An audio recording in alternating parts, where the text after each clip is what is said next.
In problem number 3, we want to find the volume of a solid. So obviously we're going to start with our graph like we always do. So I'm going to sketch my coordinate plane. And the function that I want to graph is y equals e to the negative x. E to the negative x, that is basically a transformation on e to the x. And the negative sign in the exponent is a reflection over the y-axis. So normally e to the x would just look like a regular exponential growth function. But if it's reflected over the y-axis, it's going to be turned around and it's going to go this way instead. So here's my graph of y equals e to the negative x. And then the x-axis is a boundary, x equals 0 and x equals 2. All right, so I should do some markings here on my x-axis. So we'll just say this is x equals 1 and this is x equals 2.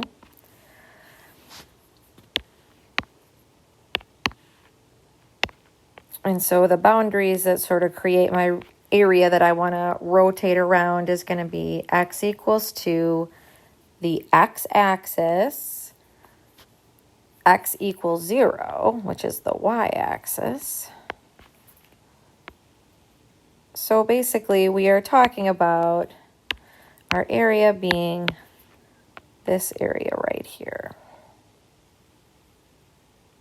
All right, so now that we figured out the region that we're rotating, we know that we want to do it about the x-axis, right? So remember, if we are rotating about a horizontal axis, then we want to integrate with respect to x.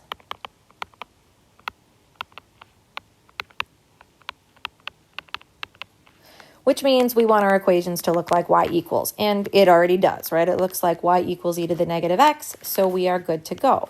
So now what is this going to look like when we rotate it around our x-axis? Well, let's sketch another graph here of what that solid is going to look like when we do that rotation. Blow it up a bit maybe, so we can kind of think about what that looks like. So we're going to have something that kind of goes from here to here.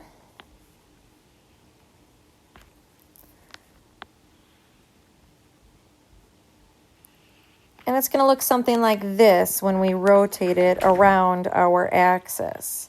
So this is kind of what our solid of revolution is going to look like, okay?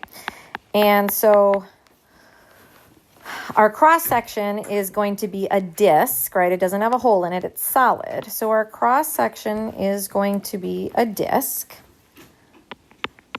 And the radius of our disc is just represented by that outer function, and that outer function is our e to the negative x. All right, so our integral, our volume, we can represent with our integral, right? And our volume is going to be equal to the integral from, okay, now we need our limits of integration along the x-axis, because remember we are integrating with respect to x. Well, along the x-axis, our area here, if we look at our first picture, our area lives between x equals 0 and x equals 2. So those are going to be our limits of integration. And then we know that the area of a disk is equal to pi times our radius squared. So pi times, and then our radius is our e to the negative x. We have to square that, dx. All right, and now we can simplify this before we anti-differentiate. I can pull the pi out in front of the integral as well. And then e to the negative x squared, remember when you have a power to a power, the exponent rule is that you multiply. So negative x times 2 is just going to make that e to the negative 2x dx.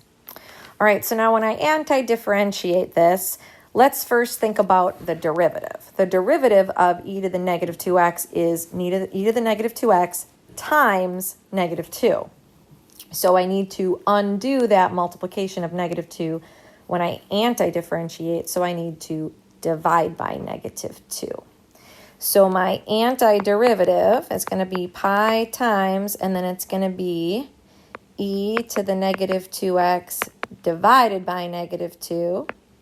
And I have to evaluate that now on my limits of integration, which are going to be from 0 to 2. So then I go ahead and I just do my evaluation theorem, which means plugging in 2 and then plugging in 0. So I'm going to have pi times e to the negative 2 times 2 divided by negative 2 minus pi times e to the negative 2 times 0 divided by negative 2. Negative 2 times 2 is negative 4, so I end up with pi times e to the negative 4 power divided by negative 2 minus pi times, and then negative 2 times 0 is 0, right? And e to the 0 power is just 1. So I just end up with negative pi over negative 2. So I could simplify this a little bit. I could definitely pull out, I could first say that negative pi divided by negative 2, chop, that's going to be plus, plus, right? I could pull out a pi over 2. Oops, sorry about that. I could pull out a pi over 2 from both terms. And then if I did that, my second term would just be 1, because pi over 2 times 1 is just pi over 2. I'm just switching the order of my terms right now. And then minus, now e to the negative 4, that's 1 over e to the 4th. So that's probably how I would write my answer in its neatest, cleanest form. In problem number 4, we want to find the volume of the solid generated by revolving the region bounded by y equals x cubed, the x-axis, and x equals 1 about the y-axis. All right, so this time, if our axis of rotation is the y-axis, we know that we are going to want to integrate with respect to y. But let's get our picture going first.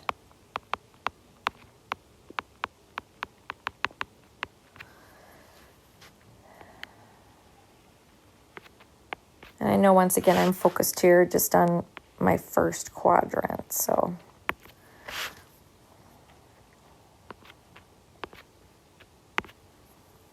And I know that my y equals x cubed, when I graph that, that's my standing snake.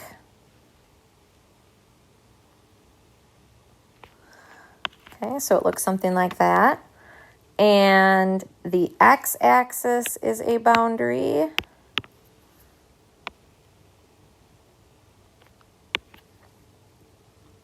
X equals 1 is a boundary.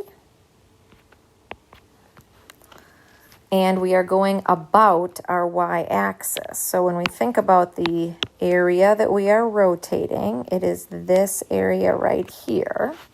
And if we're spinning it around our y-axis, let's draw a second picture to represent what our solid is going to look like.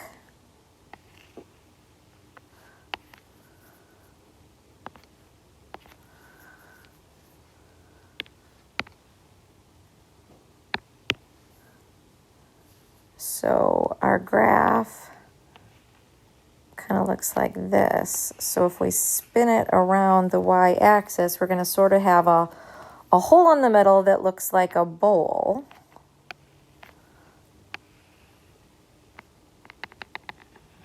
And we're going to get something that looks like this. And so when you think about if we sliced out a disc on the lower portion of it, it's definitely going to be a washer, right? It's going to have that hole in the center of it.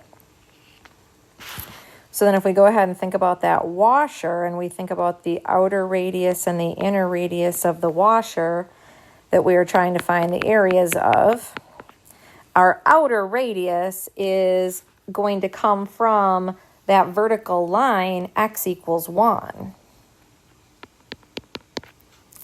And our inner radius is going to come from our function, right? Now our function is y equals x cubed. But if we want it to be x equals, then we would have to cube root both sides, right? in order to solve for x, and so this would become x equals the cube root of y. So that is going to be my inner function, right? X equals the cube root of y is this line on my graph, which ends up being the inside of my solid. So that's my inner radius. So this is x equals the cube root of y. And so we know then when we're finding the area of a washer, it's always going to be area of the outer minus area of the inner. And so that becomes part of our volume integral. So our volume is going to be equal to, and then we have to think about our limits of integration. So where does our solid live along the y-axis? Well, this point right here on our graph would be the point 1, 0. And this point right here on our graph would be the point 1, 1. So our limits of integration obviously are in terms of y because we are integrating with respect to y. So then our limits of integration become the y values of those two ordered pairs. So we're integrating from 0 to 1 along the y-axis. And then it's going to be the area of the outer minus the area of the inner, dy. And we know our areas of circles are pi r squared. So this is going to be the integral from 0 to 1. My outer radius is 1. So pi times 1 squared is my outer circle, minus area of my inner is going to be pi times cube root of y squared. And then we need our dy for our thickness of our discs or our washers. Okay, so now let's simplify this, and then we can anti-differentiate it. I always want to pull out the pi. That just makes life a little bit easier. And so then 1 squared is just 1. And then the cube root of y squared, I'm going to write that as y to the 2/3 power because that's easier to anti-differentiate. And so now I can do the antiderivative of each term. So with respect to y, the antiderivative of 1 is going to be y. And then the antiderivative of negative y to the 2/3 power, remember I'm adding 1 to the exponent, so 2/3 plus 3/3 is going to become 5/3, but then I have to multiply in the front by the reciprocal of that. So it's going to be negative 3/5 y to the 5/3 power. And I'm evaluating this from 0 to 1. So now I do the evaluation theorem. I plug in 1. And I plug in 0.